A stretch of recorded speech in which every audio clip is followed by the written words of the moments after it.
మరి ఇదే నేపథ్యంలో మా యొక్క ముఖ్య అతిథి ఉన్నారు మురళీమోహన్ లైన్లో. ఆయనతో మాట్లాడే ప్రయత్నం అయితే చేద్దాం. నమస్తే మురళీ మనోహర్ గారు. నమస్తే అండి. నమస్తే మురళీ మనోహర్ గారు, ముఖ్యంగా చెప్పండి, బంగ్లాదేశ్లో యాక్చువల్గా రాజకీయ పరిణామాలు అయితే చాలా ఒక రకమైనటువంటి ఆసక్తికరమైన పరిణామాలు అయితే చోటు చేసుకున్నటువంటి సందర్భం అయితే ఉంది. ఎందుకంటే మొన్న ఒక రకంగా మత ఛాందసం కూడా ప్రబలుతోందా అంటే అవుననే సమాధానాలు కూడా వినిపిస్తున్నాయి. ఎందుకంటే యూనిస్ నేతృత్వంలో ఆయన ఒక పర్యావరణవేత్తగా కానివ్వండి, కొంత స్కాలర్గా కానివ్వండి, గత కొద్ది కాలంగా చూస్తూ వస్తున్నాం. ఆ విషయం అందరికీ కూడా తెలిసిందే. బట్ ఎప్పుడైతే ఆయన రాజకీయ నేతృత్వం చూస్తూ ఉంటే మత ఛాందస తత్వం మాత్రం ఎక్కువగా అనిపిస్తూ ఉంటుంది. ఎందుకంటే గత ఆగస్టు నుంచి కూడా చూసుకుంటే ఎప్పుడైతే హసీనా పదవి చ్యుతురాలైందో అప్పుడు ఆమె వచ్చేసి మన దగ్గర తలదాచుకుంటా ఉంది ఒకవైపు.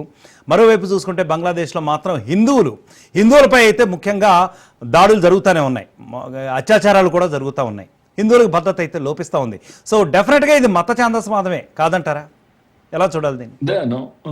నో డౌట్ మత ఛాందసవాదమే. అయితే ఇదంతా కూడా అమెరికా యొక్క డీప్ స్టేట్ యొక్క ప్రోగ్రామ్ ఇది. ఎవరైతే మొహమ్మద్ యూనిస్ ఆయన ఛాందసవాది కాకపోవచ్చు, ఫెనెటిక్ ఏమంటాం రిలీజియస్ పర్సనాలిటీ కాకపోవచ్చు. ఆయన ఈ looks to be a progressive man, Nobel గ్రహీత, లేకపోతే ఇలాంటివి చదువుకున్నవాడు, లేకపోతే మేధావి, ఇలాంటివన్నీ అమెరికాలో ఉండేవాడు. ఇది కనుక న్యాచురల్ గా ఏమంటాము ఒక ప్రగతిశీల భావాలు ఉంటాయి కనుక ఒకవేళ ఆయనను ఇప్పటికిప్పుడు తాత్కాలికంగా కాస్త వెళ్ళి దాన్ని చూడండి అని పంపిస్తే వచ్చేసి ఆయన మొత్తం అని సెట్ చేస్తాడు, ఆర్మీ చేతిలో ఉంచి తీసేసుకొని ఎన్నికలు పెడతాడు, మళ్ళా డెమోక్రసీ వర్ధిల్లుతుంది, ప్రజల అభిప్రాయానికి విలువ ఉంటుంది. ఇలాంటివన్నీ మనలాంటి వాళ్ళ మాత్రం ఎక్స్పెక్ట్ చేస్తాం. ప్రపంచం అంతా అదే ఆశించింది. కానీ వచ్చి యూనిస్ చేసింది దానికి విరుద్ధంగా చేశారు. యూనిస్ ను పంపడమే ఆ పని మీద పంపారు. అక్కడ deep state, America deep state పంపింది ఏంటంటే వెళ్ళండి అక్కడున్న ప్రభుత్వాన్ని తొలగించండి, ముందుగా కొత్త ప్రభుత్వాన్ని ఏర్పాటు చేయండి. కొత్త ప్రభుత్వం ఎవరు రావాలి కనుక అల్లరి మోక రోడ్లపైకి వచ్చి హసీనా ప్రభుత్వాన్ని కూల్చాలి, ఆమె పారిపోవాలి అంటే, దాడులు చేయాలంటే ఈ దాడులు చేసే కెపాసిటీ జమాతే ఇస్లామీకి ఉంది. అపోజిషన్ పార్టీ బిఎన్పి కూడా బలంగా ఉన్నప్పటికీ కూడా అలాంటి అలవాట్లు వాళ్ళకి లేవు. ఈవెన్ అవామీ పార్టీ కూడా అలాంటి అలవాటు లేవు. ఒక్కసారి ఊహించని విధంగా జమాతే ఇస్లామీ మూకలన్నీ కూడా ఛాందసవాద మూకలన్నీ రోడ్లపైకి వచ్చేసి ఇంకా విధ్వంసం చేయడము, ప్రైమ్ మినిస్టర్ ఆఫీస్కి వెళ్ళడము, విధ్వంసం చేయడం, ఆమె పారిపోవడం, ఇవన్నీ మనం కళ్ళతో చూసాము. ఆమె ఇండియాలో ఆమెకు ఆశ్రయం ఇచ్చాం మనం. కానీ 2009 నుంచి అనుకుంటాను బహుశా ఆమె పాలన కొనసాగుతోంది. ఎప్పుడు కూడా ఆమె ఇది ఒక ఫెనెటిక్ లేడీగా, ఇస్లామిక్ ఫెనెటిక్ లేడీగా ఎన్నడూ కనపడలేదు. డెమోక్రసీని బాగా ఎస్టాబ్లిష్ చేసింది. అక్కడ ఎన్నికలు జరిగేవి, ప్రతి 5 ఏళ్లకు ఒకసారి ఎన్నికలు జరిగాయి. ఇవన్నీ ఇటువంటి జరుగుతున్నటువంటి పరిస్థితి సడన్ గా మనం ఊహించలేము. అంటే రిజీమ్ చేంజ్ అనేది ఎలా జరుగుతుంది? అమెరికా యొక్క డీప్ స్టేట్ అనేక దేశాల్లో ప్రపంచవ్యాప్తంగా రిజీమ్ చేంజ్ అనేది అంటే అనుకుంటే అక్కడ ఉన్న ప్రభుత్వాలను పడగొట్టడం, తమకు అనుకూలమైన ప్రభుత్వాలను తెచ్చుకోవడం వాళ్ళ అవసరాల కోసం. ఇది మనం చూస్తున్నాం. మీరు చూడండి, ఆ రోజు దాడి జరిగిన గత ఏడాది ఒక్కసారి జమాతే గ్రూపులన్నీ కూడా వచ్చినప్పుడు ఆర్మీ ఏం చేస్తుంది అండి? ఆర్మీ ఏం చేస్తుంది? దేశం దేని కొరకు ఉంది? ఆర్మీ తమాషా చూడడానికి ఉందా? ప్రైమ్ మినిస్టర్ కు దిక్కులేక పారిపోతుంటే మరి ప్రైమ్ మినిస్టర్ కాపాడుకోలేని ఆర్మీ అది ఆర్మీనా? అసలు పోనీ ఏమన్నా వేరే దేశం సైన్యం వచ్చిందా అక్కడికి? లేకపోతే ఇదేంటి ఆర్మీ దాడులు జరుగుతున్నాయి, అక్కడ ఏమన్నా ట్యాంకర్స్ వచ్చాయా? ఏది లేదు కదా, రాళ్లే కదా. ప్యూర్లీ అంతర్గతంగా విభేదాలు రెచ్చగొట్టడం వల్ల మాత్రమే జరిగింది. చాలా క్లియర్ గా తేటతలం అవుతుంది, చాలా క్లియర్ గా. అందుకే అక్కడ ఆర్మీ కొల్లైడ్ అయిపోయింది, డీప్ స్టేట్ చేతిలోకి వెళ్ళిపోయి తమాషా చూస్తూ నిలబడ్డది, అల్లరిముక్కల చేతిలో పెట్టేసింది. ఆ రోజు నుంచి ఈ రోజు వరకు యూనిస్ వచ్చాడు. యూనిస్ ఎన్నికల ప్రస్తావన తీసుకురావడం లేదు. పైగా భారత్కు వ్యతిరేకంగా అనేక చర్యలకు పాల్పడుతున్నాడు, చైనా దగ్గరికి వెళ్తున్నాడు.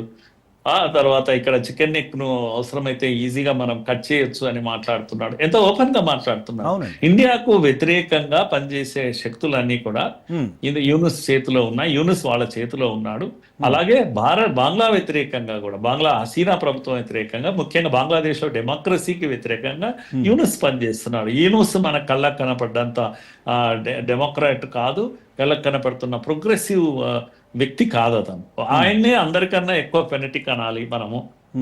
ఏమైతే ఇస్లామీ గ్రూప్స్ కన్నా ఎక్కువ మత ఛాందసవాదిగా ఆయన ప్రవర్తిస్తున్నారు. ఇప్పుడు మనం చూడాల్సింది, వీళ్ళు చేసింది ఏంటంటే దాడులు ఎవరిపైన చేశారు? హిందువుల పైన, దేవాలయాల పైన, అవును. లేకపోతే ఇస్కాన్ పూజారుల పైన అవును. ఎన్ని ప్రాణాలు తీశారు, ఎన్ని దేవాలయాలు ధ్వంసం చేశారు, ఎన్ని షాప్స్ చేశారు.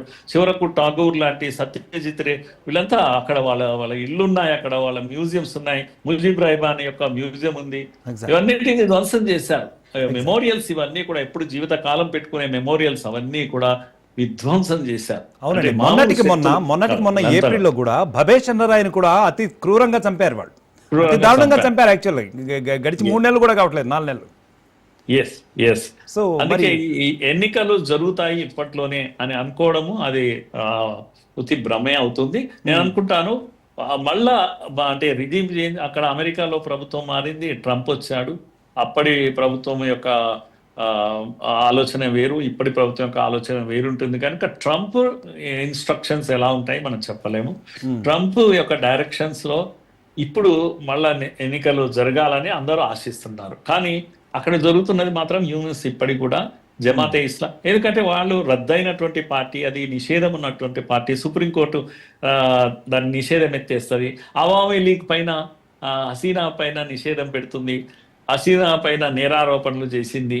సో ఇవన్నీ కూడా ఏంది అంటే జమాతే ఇస్లాం ఆడిందే ఆట, పాడిందే పాట. మీరు చెప్పిన దాంట్లో కొన్ని విషయాలు ఉన్నాయి. వీళ్ళు అరాచక శక్తులు, వీళ్ళు జమాతే ఇస్లామీ అంటేనే అరాచక శక్తులు. బంగ్లాదేశ్ స్వాతంత్రాన్ని కోల్పోయి పాకిస్తాన్ సైన్యం గుప్పిట్లో ఉన్నప్పుడు 70లో 71లో వాళ్ళ వైపు నుంచి నిలబడి యుద్ధం చేసినటువంటి వాళ్ళు వీళ్ళు. ఎవరిపైన చేశారు? వీళ్ళు బంగ్లాదేశ్ పైన చేశారు. అవునండి. పాకిస్తాన్ ఆర్మీ చేతిలోకి వెళ్ళిపోయి బంగ్లాదేశ్ పైన యుద్ధం చేసినటువంటి జమాతే ఇస్లామీ ఈరోజు ఏం అడుగుతుందండి? స్వతంత్రమైన ఎన్నికలు జరగాలి, స్వతంత్రమైన ఎన్నికల కమిషన్ కావాలి, మేము పౌర హక్కులను మేము రక్షిస్తాము, మీడియా స్వేచ్ఛను మేము కాపాడుతాము. ఇది ఏంటి అసలు? వైరుధ్యంగా ఉంది స్టేట్మెంట్. ఎందుకంటే ఒకవైపు ఏమో 1971లో అంత దారుణానికి ఒడిగట్టారు, వాళ్ళ మీదే ఉసుకెలుపుకున్నారు యుద్ధాన్ని, వాళ్ళ మీదే యుద్ధం చేసుకున్నారు. ఆ తర్వాత ఇటువైపు ఏమో శాంతి ప్రవచనాలు వల్లిస్తున్నారు, ఫ్యాసిజాన్ని నిర్మూలిస్తామని చెప్పి కూడా వాళ్ళ ఎజెండాగా తెలుస్తోందండి ఇప్పుడు. అసలు నిజమైన ఫ్యాసిస్టులు ఎవరండి? వీళ్ళే అసలైనటువంటి ఫ్యాసిస్టులు. వీళ్ళంతా కూడా ఇప్పుడు మీరు చూడండి, ఎక్కడ వెళ్ళి వీళ్ళంతా కూడా పోగయ్యారు. మొత్తం ర్యాలీగా వెళ్ళి అంటే సుహ్రవర్ది ఉద్యాన్ అని ఆ ప్లేస్. అది సుహ్రవర్ది ఉద్యాన్ ఏంటి అది అంటే ఒకప్పుడు పాకిస్తాన్ లొంగిపోయిన ప్రదేశం. ఇది Indian army and Bangla army చేతుల్లో హిస్టారికల్ ప్లేస్. అది హిస్టారికల్ ప్లేస్. అక్కడ వెళ్ళి వీళ్ళు మీటింగ్లు పెడుతున్నారు, పెద్ద పెద్ద ర్యాలీలు తీస్తున్నారు. ఎందుకంటే అక్కడ నుంచి మళ్ళా తిరిగి మా ఉద్యమం మొదలవుతుంది. ఫైనల్ గా ఏంటంటే కంప్లీట్ గా ఇది ఛాందసవాదుల యొక్క చర్యలు, ఇవన్నీ కూడా ఛాందసవాదులే ప్రివేల్ కావాలనే ప్రయత్నం చేస్తున్నారు. వాళ్లకు పూర్తిగా అండగా ఈయన నిలబడుతున్నారు. మీరు చెప్పిన 7 డిమాండ్లు ఏవి కూడా వాళ్ళు అడగడం అనేది హాస్యాస్పదం, నవ్వు వస్తుంది. ఏది అవినీతి రహితంగా ఉంటుంది, పౌరుల హక్కులను కాపాడుతాము, మత స్వేచ్ఛను కాపాడుతాము, ఏంటి ఇవన్నీ మీడియా స్వేచ్ఛను మేము కాపాడుతాం. ఇదంతా కూడా అర్థరహీన రహిత. వాళ్ళకి షూట్ కాదు ఇది, నవ్వొస్తుంది వాళ్ళ ఆ మాటలు అంటూ ఉంటే. తర్వాత పైనుంచి స్వతంత్ర ఎన్నికల కమిషన్ కావాలి మాకు, ఎన్నికలు స్వేచ్ఛగా జరగాలి, శాంతియుత వాతావరణంలో జరగాలి. మీరు రక్తపాతం చిందించినటువంటి మీరు శాంతి వాతావరణం కోరుకుంటారా? ఇది అంతా కూడా ఊరికే మనం పైకి కనపడేది. కనుక జరగబోయేది మాత్రం ఈ యొక్క మతఛాందసవాదుల చేతుల్లోకి బంగ్లా మరింత వాళ్ళ గుప్పిట్లోకి వెళ్ళిపోతా ఉంది. బహుశా ఇది ఇండియానన్నా ఇన్వాల్వ్ కావాలి దీంట్లో, లేదండి. మొత్తం మీరు చూస్తే ర్యాలీ అంతా కూడా 20-30 ఏళ్ల పిల్లలు, అంత యువకులు వాళ్ళ లోగో తోటి, పార్టీ టీషర్ట్లతోటి పెద్ద పెద్ద ర్యాలీలు నిర్వహించారు. వీళ్ళంతా రెచ్చగొట్టబడిన వాళ్ళు, వాళ్ళకి ఏం తెలియదు. వాళ్ళంతా కూడా అదేంటి దీన్ని ఖురాన్ చేతిలో బట్టి ఖురాన్ పాలనను తీసుకొస్తాము అంటే అర్థం ఏంది అంటే మతపరమైన పాలన తీసుకొస్తాము కనుక స్వేచ్ఛా వాతావరణం ఉండదు, డెమోక్రసీ ఉండదు, ఏది ఉండదు. అలాంటి దుర్మార్గమైనటువంటి ఇది ఢాకాలో ఉంది.